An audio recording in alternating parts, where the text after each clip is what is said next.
Dalam nama Bapa dan Putra dan Roh Kudus. Amin.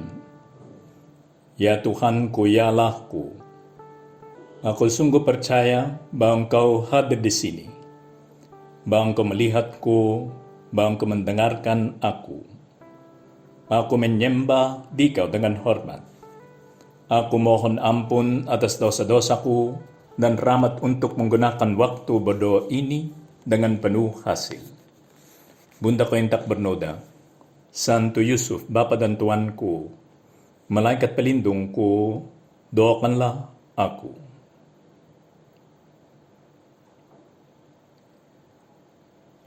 Dengarkanlah suatu perumpamaan yang lain. Adalah seorang tuan tanah membuka kebun anggur dan menanam pagar sekelilingnya. Ia menggali lubang tempat memeras anggur dan mendirikan menara jaga di dalam kebun itu.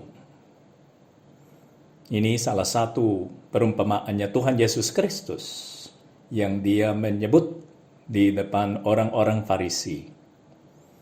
Kemudian ia menyewakan kebun itu kepada penggarap-penggarap, lalu berangkat ke negeri lain. Karena dia sendiri tidak mau mengurus langsung kebun anggurnya, maka dia menyewakan itu kepada orang lain. Ketika hampir tiba musim petik, ia menyuruh hamba-hambanya kepada penggarap-penggarap itu untuk menerima hasil yang menjadi bagiannya. Tetapi penggarap-penggarap itu menangkap hamba-hambanya itu. Mereka memukul yang seorang, membunuh yang lain, dan melempari yang lain pula dengan batu. Ya, orang-orang itu orang jahat, penggarap-penggarapnya. Sudah dibiarkan mengerjakan kebun anggur itu, tetapi bayarannya seperti itu, membunuh hamba-hambanya, pemilik kebun anggur itu. Kemudian Tuhan itu dengan penuh kesabaran sebetulnya yang mengagumkan, karena memang itu dipakai untuk menjelaskan sikapnya Tuhan sendiri. Ya, orang lain mungkin tidak sesabar ini kan. Kemudian Tuhan itu menyuruh pula hamba-hamba yang lain lebih banyak daripada yang semula. Bukan seperti tentara. Maksudnya mereka tidak menjadi keras kepada penggarap-penggarapnya, tapi mau meyakinkan mereka untuk memberikan apa yang termasuk haknya pemilik kebun anggur itu. Kemudian Tuhan itu menyuruh pula hamba-hamba yang lain lebih banyak daripada yang semula. Tetapi mereka pun diperlakukan sama seperti kawan-kawan mereka yang sebelumnya yang datang itu. Nah, tetap sabar orangnya. Dan tetap percaya atas kebaikan hatinya orang-orang itu. Kebaikan hatinya manusia. Sehingga dia tidak menyuruh hamba lagi, tetapi anaknya sendiri. Karena dia berpikir, anakku akan mereka segani. Mereka akan menghormati anakku karena dia adalah anakku. Akhirnya ia menyuruh anaknya kepada mereka, katanya, anakku akan mereka segani. Tetapi ketika penggarap-penggarap itu melihat anaknya itu, mereka berkata seorang kepada yang lain. Dan sungguh mereka tahu bahwa orang itu adalah anaknya pemilik kebun anggur. Dia adalah ahli waris. Mari kita bunuh dia, supaya warisannya menjadi milik kita. Ya gila juga kan, bagaimana warisannya itu bisa menjadi milik mereka. Kalau mereka seburuk itu kan, tidak bisa menjadi milik mereka itu. Tapi tetap membunuh orangnya. Nah, kita tahu bahwa ini perbandingan antara situasinya Tuhan Yesus Kristus yang disuruh, Allah Putra yang disuruh oleh Allah Bapa untuk meminta kebaikan hatinya manusia di dalam dunia ini. Itulah misinya Tuhan Yesus Kristus. Dan kita seperti penggarap-penggarap itu di kebun anggur yang tidak menerima Tuhan Yesus Kristus. Ya benar, perumpamaan ini diarahkan kepada orang-orang Farisi karena situasinya seperti itu waktu Tuhan Yesus menceritakan ini. Tetapi apa yang disebut oleh Tuhan Yesus Kristus bisa saja berlaku juga dalam kasus kita, kan? Tuhan Yesus Kristus itu datang, kita tidak menerimanya. Sebetulnya kita sampai melukainya dengan dosa-dosa kita, sampai membunuh dia dengan dosa-dosa berat kita. Tuhan, inilah kami minta diampuni oleh Tuhan, karena ya memang kami seperti penggarap-penggarap itu. Kata mereka yang menangkapnya, melemparkannya keluar kebun anggur itu, dan lalu membunuhnya anak itu. Kami seperti itu, Tuhan. Secara spiritual, mungkin tidak secara diragawi, kan? Tidak dilaksanakan secara fisikal, tapi di dalam spirit kami, itu yang kita melaksanakan kepada Tuhan. Maka apabila Tuhan itu, katanya Tuhan Yesus Kristus kepada pendengar-pendengarnya itu, maka apabila Tuhan kebun anggur itu datang, apakah yang akan dilakukannya dengan penggarap-penggarap itu? Apa yang layak? Apa yang adil? Karena sudah 3 kali dia menyuruh seorang untuk meminta apa yang termasuk haknya. Kata mereka kepadanya, ia akan membinasakan orang-orang jahat itu, dan kebun anggurnya akan disewakannya kepada penggarap-penggarap lain yang akan menyerahkan hasilnya pada waktunya. Mereka tidak akan dikasih kesempatan lagi.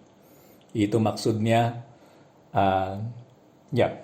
yang pendengarnya sendiri yang mengambil kesimpulan seperti itu. Itu yang logis kata mereka kepada Tuhan Yesus Kristus. Lalu kalau begitu, kata Yesus kepada mereka, belum pernahkah kamu baca dalam kitab suci, batu yang dibuang oleh tukang-tukang bangunan telah menjadi batu penjuru, yaitu dirinya sendiri yang akan dibuang. Tapi ternyata yang benar adalah dia adalah Tuhan Yesus Kristus, Tuhan sendiri, yaitu Allah Putra, yang mereka menolak. Orang-orang itu dikasih beberapa kesempatan, penggarap-penggarap dikasih beberapa kesempatan untuk bertobat, tapi mereka tetap menolak undangannya Tuhan Yesus Kristus supaya kita bisa bertobat. Mereka tidak mau bertobat. Mereka merasa swasembada. Saya baru melihat kata ini, mungkin semoga benar yang pakaiannya, cara memakainya di sini. Swasembada, mereka merasa mampu menyelesaikan semua masalah sendiri, tidak perlu bantuan dari Tuhan. Mereka merasa tidak bersalah terhadap Tuhan sendiri sampai bertindak keras dan melawan pemilik kebun anggur itu. Merasa benar, tapi ternyata mereka yang salah. Mereka tidak tahu bahwa kita harus menyesal supaya kita bisa diselamatkan. Harus memberikan kepada Tuhan Allah apa yang termasuk haknya. Dan apa yang diminta oleh Tuhan Allah? Dia hanya meminta kita menjadi orang baik, bertindak sesuai dengan perintahnya, supaya kita akan menjadi layak untuk masuk ke surga. Dia sudah mempersiapkan tempat itu bagi kita, kan? Rumah di surga, supaya kita bisa hidup bersama Dia dan menjadi bahagia untuk selama-lamanya. Tapi apa yang kita melaksanakan? Kita tetap menolaknya. Oleh karena itu, kita harus disadarkan bahwa kita harus bertobat. Kita harus menyesal. Renungan ini adalah tentang penyesalan. Apa yang kita bisa dibaca di dalam Injilnya menurut Santo Lukas. Pada waktu itu, datanglah kepada Yesus beberapa orang membawa kabar tentang orang-orang Galilea yang darahnya dicampurkan Pilatus dengan darah korban yang mereka persembahkan, yaitu orang-orang Romawi mempersembahkan korban yang berdarah, dan darahnya orang-orang Galilea itu dicampurkan oleh Pilatus dengan korban yang mereka persembahkan kepada dewa-dewinya Romawi, kan? Itu sangat jahat. Di sini kita bisa melihat betapa jahatnya ya Pilatus itu, Pontius Pilatus. Maka dengan berita sejahat itu, seburuk itu, orang-orang ini datang kepada Tuhan Yesus Kristus untuk menceritakannya. Yesus menjawab mereka, "Sang kamu, orang-orang Galilea ini, lebih besar dosanya daripada dosa semua orang Galilea yang lain, karena mereka mengalami nasib seperti itu, karena darahnya dicampurkan oleh Pilatus di dalam korban orang-orang Romawi. Apakah mereka lebih berdosa? Tidak," katanya Tuhan Yesus Kristus.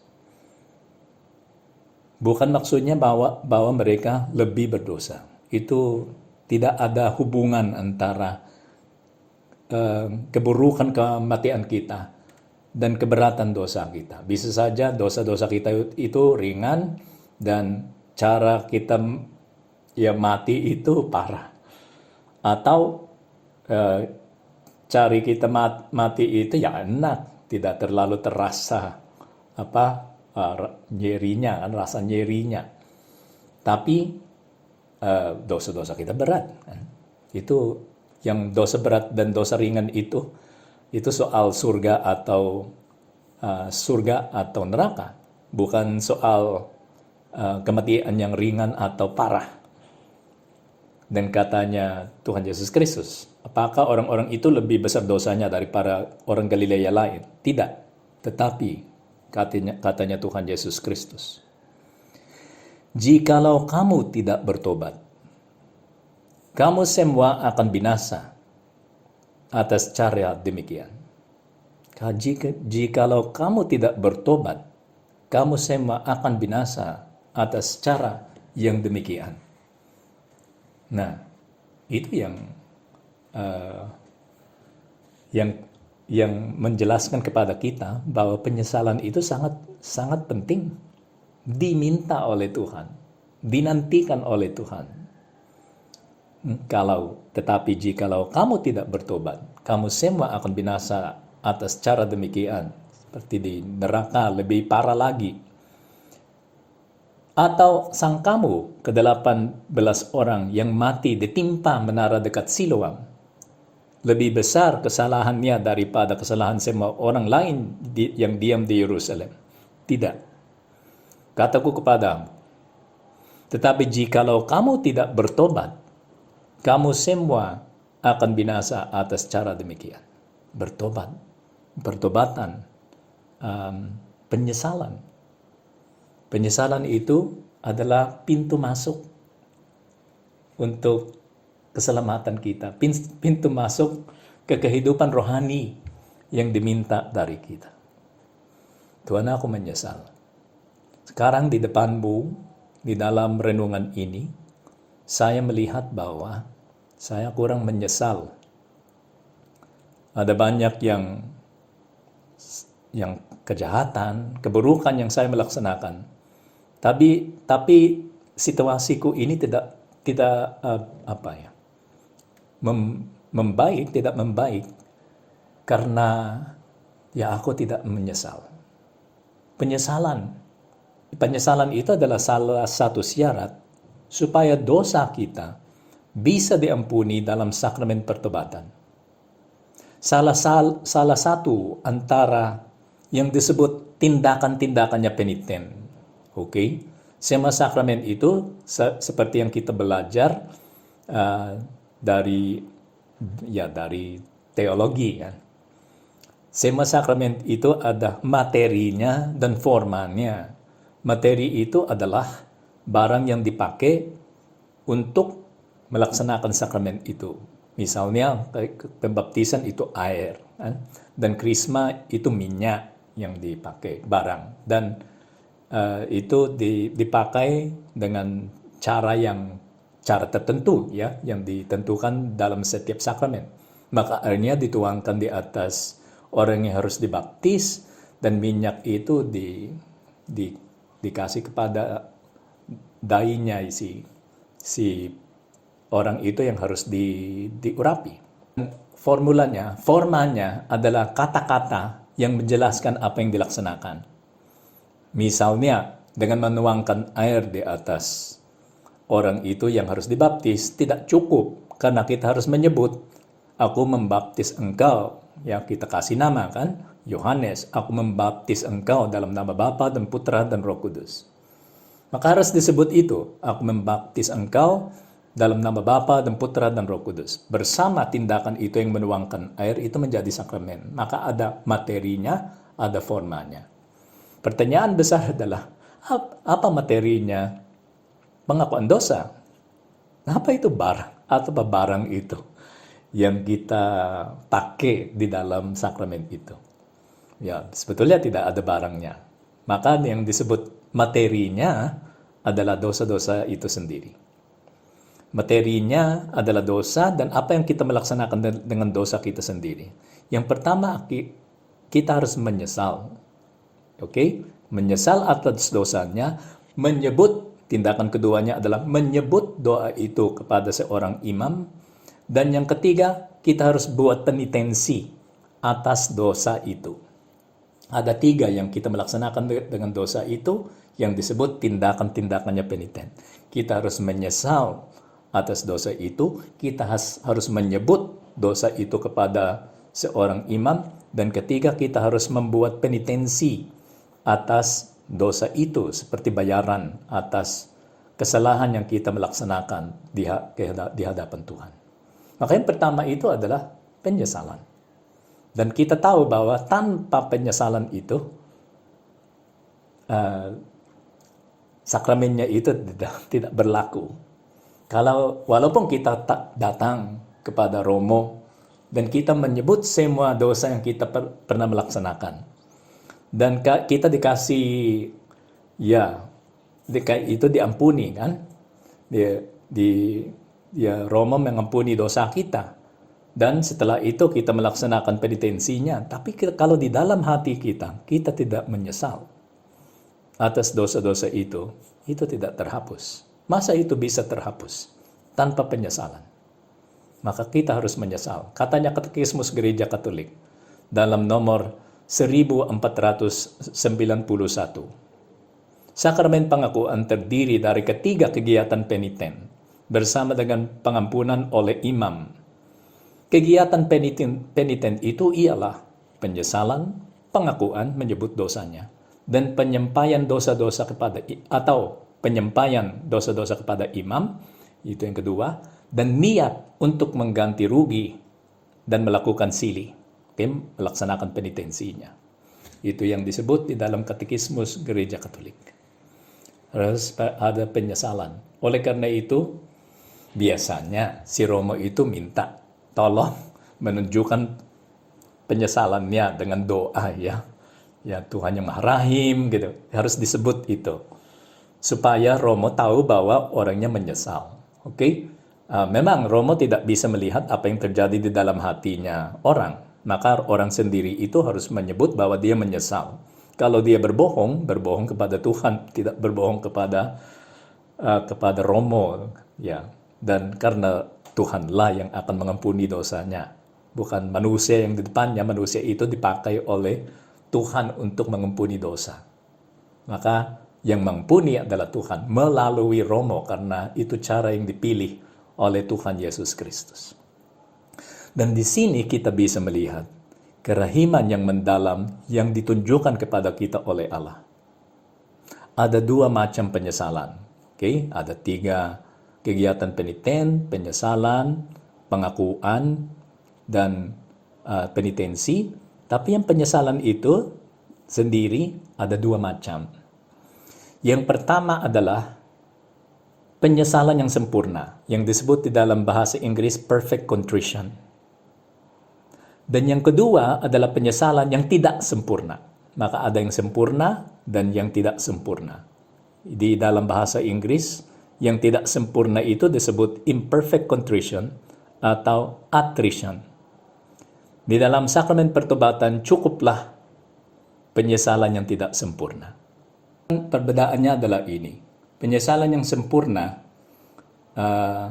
alasannya adalah cinta akan Allah. Maka orang yang menyesal karena cinta akan Allah, karena dia sungguh mencintai Allah, penyesalannya itu sempurna. Tapi yang menyesal dengan alasan lain, apa alasan lain yang bisa muncul di dalam hati kita? Kita bisa takut masuk ke neraka, ya, belum ada cinta akan Allah, tapi takut akan neraka, maka kita mengaku dosa, menyesal dan mengaku dosa, atau ya tidak merasa enak, maka itu tidak ada cinta yang mendalam, tapi yang cinta yang cinta mungkin ada, tapi ya yang lebih besar adalah ketakutan masuk ke neraka atau merasa tidak enak. Di dalam sakramen pertobatan cukuplah yang takut akan neraka. Dan kita bisa merasa, wah, itu tidak kurang jujur orangnya. Kenapa dia diampuni di dalam pengakuan dosa? Ya, begitulah kerahimannya Allah.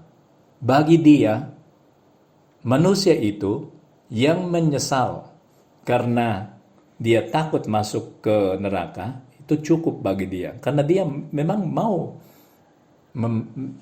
membawa kita ke surga. Sehingga ketakutan atas neraka itu cukup untuk menyelamatkan kita kalau itu terjadi di dalam sakramen pertobatan. Oke. Nah, kalau kita tidak mengaku dosa di dalam sakramen pertobatan, itu tidak cukup. Yang harus dilaksanakan adalah penyesalan yang sempurna.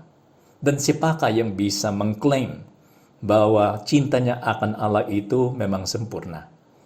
Nah, kalau cinta akan Allah itu cukup untuk menghapus semua dosa kita tanpa sakramen pertobatan. Kami tahu Tuhan bahwa kami perlu sakramen pertobatan itu. Karena cinta kami akan Engkau ya Tuhan masih sangat kurang, masih sangat kecil dan lemah. Cinta kasihnya Allah begitu besar, sehingga siap merugikan diri di dalam pertobatan itu. Dia yang dirugikan kan, supaya ciptaannya ini, supaya ciptaannya ini yang adalah kita, ciptaan yang tercinta, bisa selamat. Tuhan, kami bersyukur kepadamu dan kami menyesal karena Tuhanlah yang meminta itu. Ada sesuatu yang indah juga dalam penyesalan. Ada cerita tentang seorang yang mau diampuni dosanya. Maka dia pergi kepada Romo dan dia mengaku dosanya. Dan dosanya, setelah dia mengaku dosa, dia menunggu penitensi. Dan penitensi yang dikasih oleh Romo sedikit aneh. Katanya si Romo itu mengambil sebuah tempat air, gelas, dan dia memberikan itu kepada si peniten. Katanya, silakan mengisi ini dengan air. Dan si orang itu berpikir, loh, penitensi ini sangat ringan kan? Dosa-dosaku itu besar-besar dan penitensinya itu sangat ringan. Ya, sangat mudah dilaksanakan. Maka dia dengan merasa merasa enak seperti itu. Dia pergi ke keran dan mulai mengisi gelasnya dengan air. Tapi setelah 5 menit, wah, gelasnya itu belum penuh. Walaupun airnya keluar, masuk di dalam gelas, kelihatan masuk di dalam gelas, tapi gelasnya itu tak pernah penuh. 10 menit, 30 menit, 1 jam, 2 jam, tetap gitu. Kasi si orang itu yang mengaku dosa, kagum, maka dia pergi ke sungai, ya itu mungkin lebih banyak airnya. Maka dia menenggelamkan gelasnya itu di dalam sungai. Memang kelihatan airnya masuk ke dalam gelas itu, sehingga airnya di dalam sungai itu berkurang.